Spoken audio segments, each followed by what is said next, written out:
আউযুবিল্লাহি মিনাশ শাইতানির রাজিম। বিসমিল্লাহির রাহমানির রাহিম। সূরা আল কিয়ামাহ আয়াত 36। 36 মানুষ কি মনে করে যে তাকে নিরর্থক ছেড়ে দেয়া হবে? আয়াতের তাফসীর। মানুষ কি মনে করে যে তাকে নিরর্থক ছেড়ে দেওয়া হবে? এক এক অর্থাৎ তাকে কিছুর আদেশ করা হবে না এবং কিছু থেকে নিষেধ করা হবে না, তার হিসাব হবে না এবং কোনো শাস্তিও না। অথবা তাকে কবরে চিরদিনের জন্য ছেড়ে দেওয়া হবে এবং সেখানে হতে তাকে পুনর্জীবিত করা হবে না। আয়াত 37। 37 সে কি স্থলিত শুক্রবিন্দু ছিল না? আয়াতের তাফসীর। সে কি স্থলিত শুক্রবিন্দু ছিল না? আয়াত 38। 38 অতঃপর সে রক্তপিণ্ডে পরিণত হয়।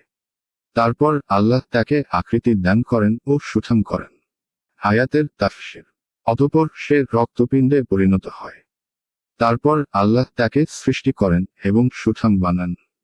এক এক অর্থাৎ তাকে সুন্দর সুবিন্যস্ত করে পূর্ণ আকৃতি দিয়ে তার মধ্যে আত্মা দান করেছেন। আয়াত 39।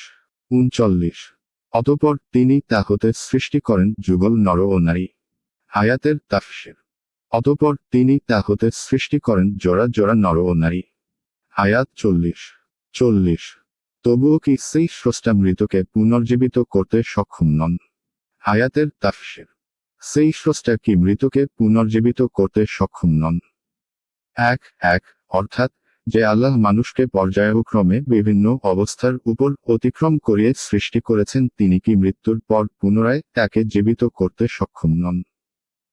উক্ত আয়াত পাঠ করে বলতে হয়, সুবহানাকা ফাবালা, অর্থাৎ তুমি পবিত্র, অবশ্যই তুমি সক্ষম।